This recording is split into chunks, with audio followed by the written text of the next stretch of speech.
Friends on my YouTube channel geography classes. दोस्तों आज के लेसन में हम बात करने वाले हैं हिमालय के सबसे निचले भाग पर, जिसको हम कहते हैं शिवालिक।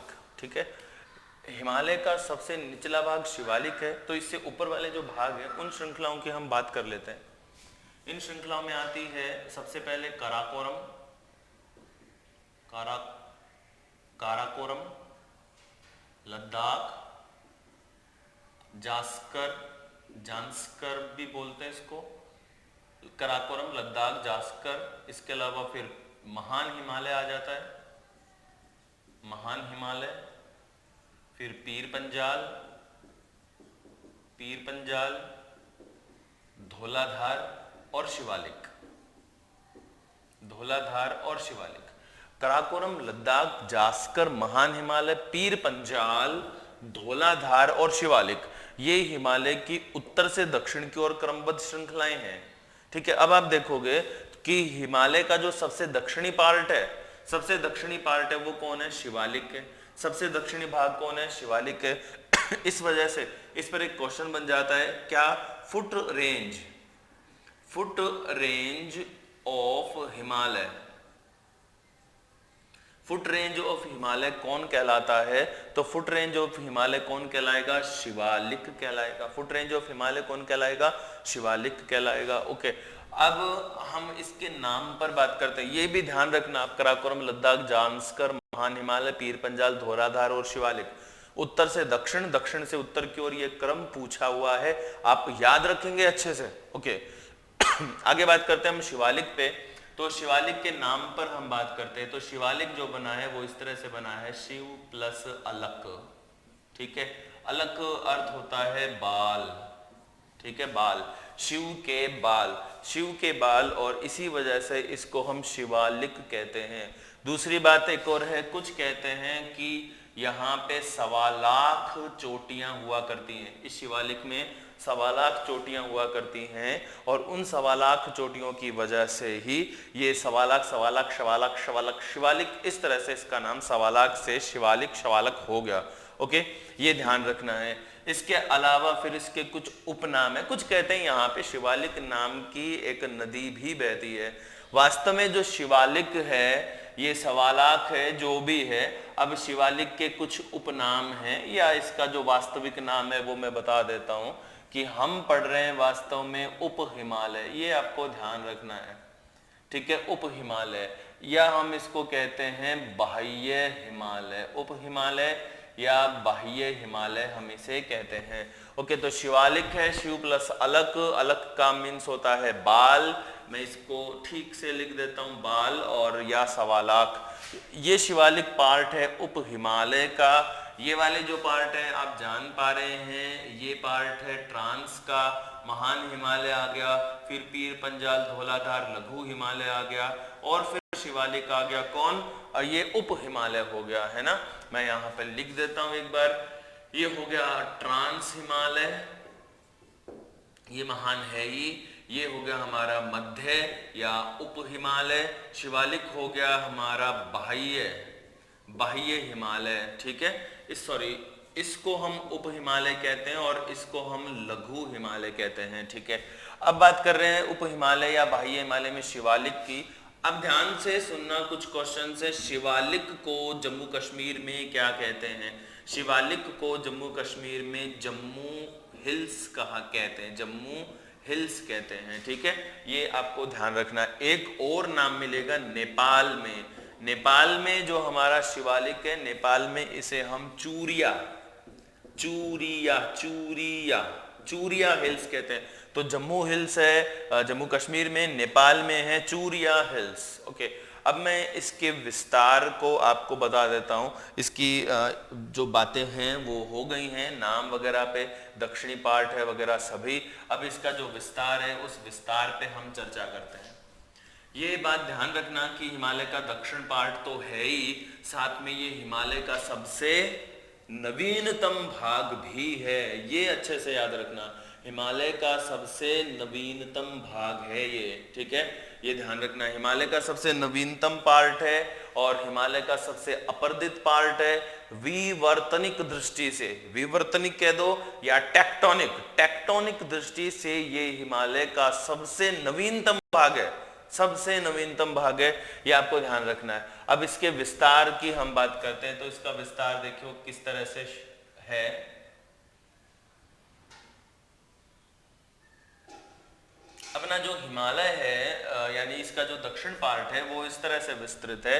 यहाँ पे जम्मू में ये प्रारंभ होता है जम्मू हिल्स से, ठीक है, जम्मू हिल्स से प्रारंभ होता है, जम्मू हिल्स यहाँ से।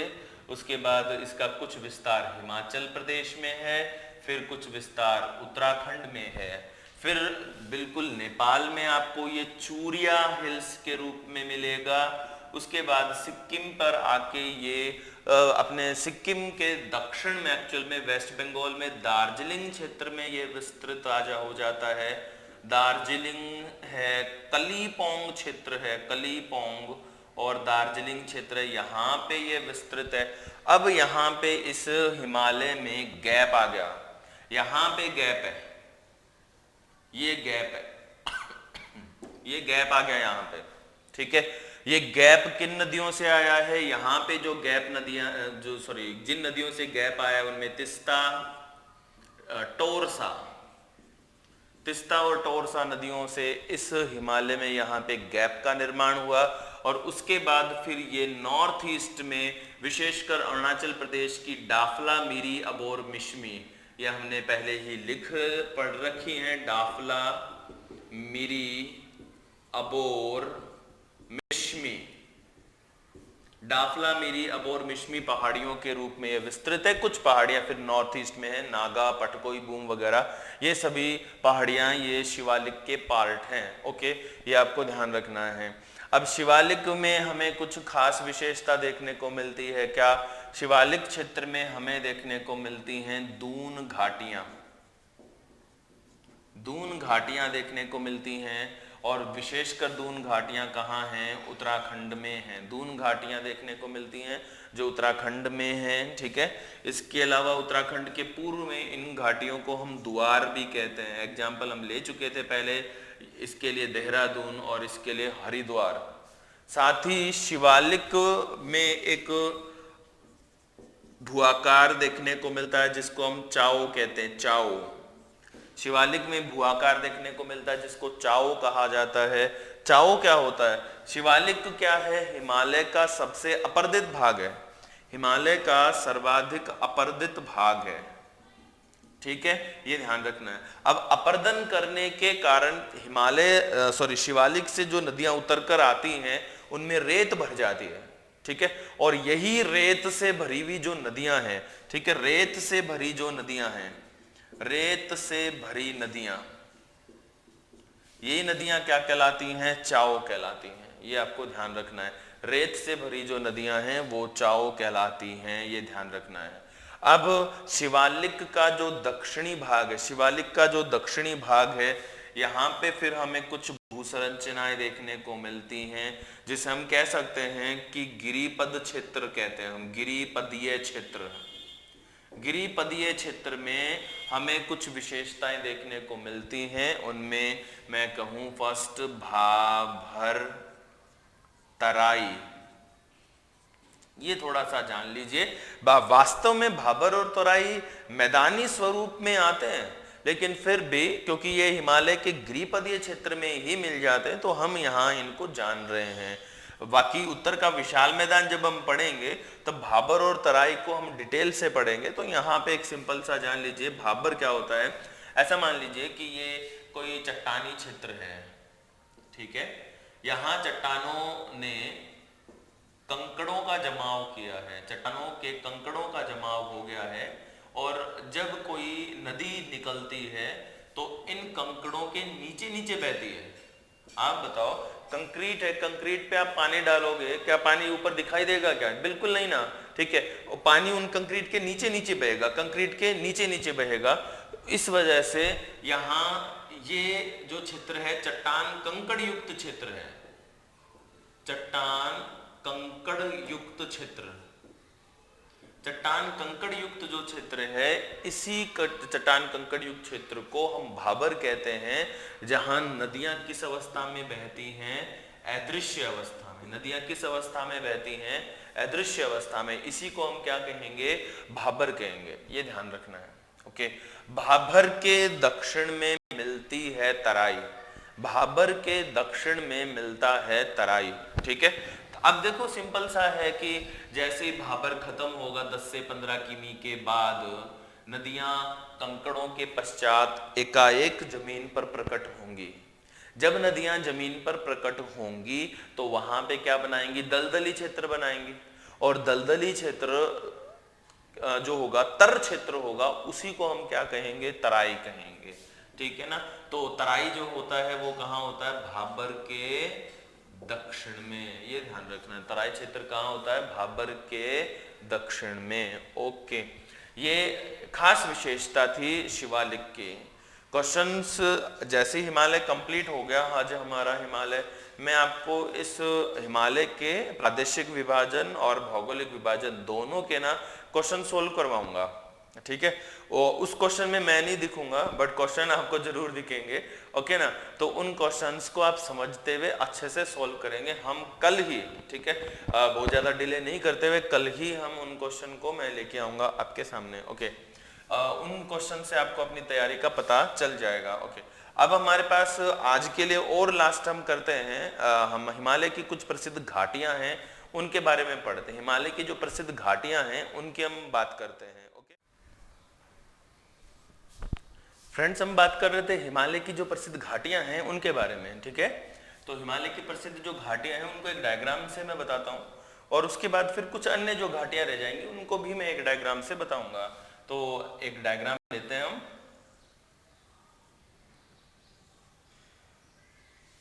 मान लीजिए ये है हमारा महान हिमालय, ये है महान हिमालय, ठीक है। उसके बाद ये एक भ्रंश क्षेत्र आ गया, घाटी आ गई, और उसके बाद फिर एक और हिमालय की श्रृंखला है। ऐसे मान लीजिए ये महान हिमालय है, ये लघु हिमालय है, हिमालय लघु हिमालय की ये दो श्रृंखलाएं मैं बता दूं आपको, दो श्रृंखलाएं। ये तो हो गई हमारी पीर पंजाल, पीर पंजाल, ये श्रृंखला हो गई धौलाधार, धौलाधार, और उसके दक्षिण में हमारा शिवालिक यानी कि उप हिमालय, उप हिमालय, और ये है लघु हिमालय, पीर पंजाल और धौलाधार, और वो है उप हिमालय, ठीक है। अब महान हिमालय के दक्षिण में, ये वाला क्वेश्चन, महान हिमालय के दक्षिण में भूगोलवेत्ताओं का मानना था कि यहाँ पे एक सागर हुआ करता था, ठीक है,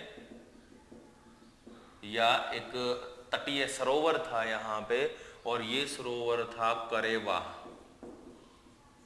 करेवा, ठीक है, करेवा सरोवर था। इस करेवा सरोवर के सूखने से यहाँ पे निर्मित हो गया एक दलदली क्षेत्र, दलदली क्षेत्र हो गया, ठीक है। दलदली क्षेत्र बनने के बाद यहाँ पे कुछ घाटियों का विकास हुआ।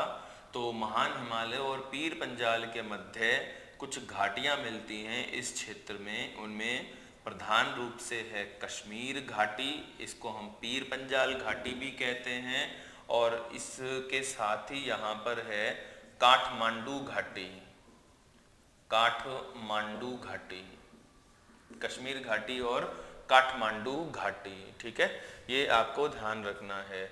इसके बाद बात आ जाती है पीर पंजाल और धौलाधार की, पीर पंजाल धौलाधार, यहाँ पे कश्मीर घाटी काठमांडू घाटी हो गई। अब बात करते हैं धौलाधार की। धौलाधार पर कुछ प्रसिद्ध नगर हैं, ठीक है, इनकी हमने बात की ही पहले वीडियो में हम कर चुके हैं, एक बार मैं फिर से लिख देता हूँ। धौलाधार में जो प्रसिद्ध नगर हैं उनमें आ जाते हैं हमारे पास रानीखेत, शिमला, चक्रोता, मसूरी, नैनीताल, ये प्रसिद्ध हैं। शिवालिक क्षेत्र में धौलाधार और शिवालिक क्षेत्र में यहाँ पे हमें मिल जाती हैं दून घाटियाँ, दून घाटियाँ, ठीक है, ये ध्यान रखना है। बात कर रहे थे घाटियों पे, तो पीर पंजाल और धौलाधार, पीर पंजाल और धौलाधार के बीच में यहाँ पे हमें दो घाटियां विशेषतः मिलती है, कुल्लू घाटी, कुल्लू घाटी, कांगड़ा घाटी, कुल्लू घाटी और कांगड़ा घाटी, ठीक है, ये आपको ध्यान रखना है, कुल्लू घाटी और कांगड़ा घाटी। ये तो क्या प्रसिद्ध घाटियां हैं। कुछ अन्य घाटियां हैं, वो एक डायग्राम के थ्रू, भारत का जो मैप बनाता हूं मैं, उस मैप के अकॉर्डिंग आपको वो मेंशन कर देता हूं कि वो कहाँ कहाँ है, ठीक है। हिमालय की अन्य जो प्रसिद्ध घाटियां हैं उनकी हम बात कर लेते हैं, ठीक है। एक डायग्राम में पहले से बना रखी है समय की बचत के लिए, ठीक है। देखो, लोलाब घाटी जम्मू कश्मीर में है, स्पीति और लाहुल घाटी हिमाचल प्रदेश में है, पिन वैली जो है ये एक नेशनल पार्क भी है, ये हिमाचल प्रदेश में है।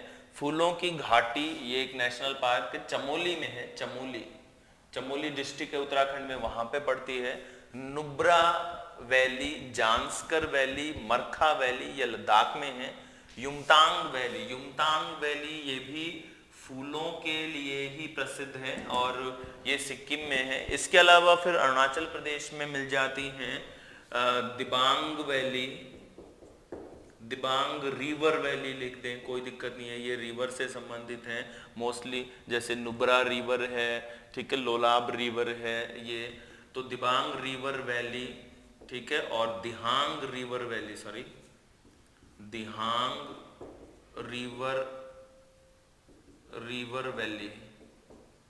ठीक है ना।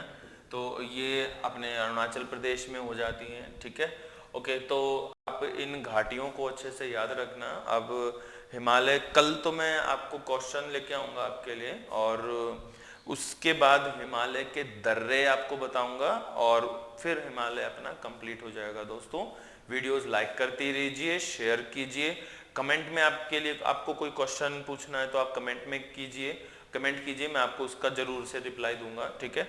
वीडियोस लाइक करते रहिए, शेयर कीजिए।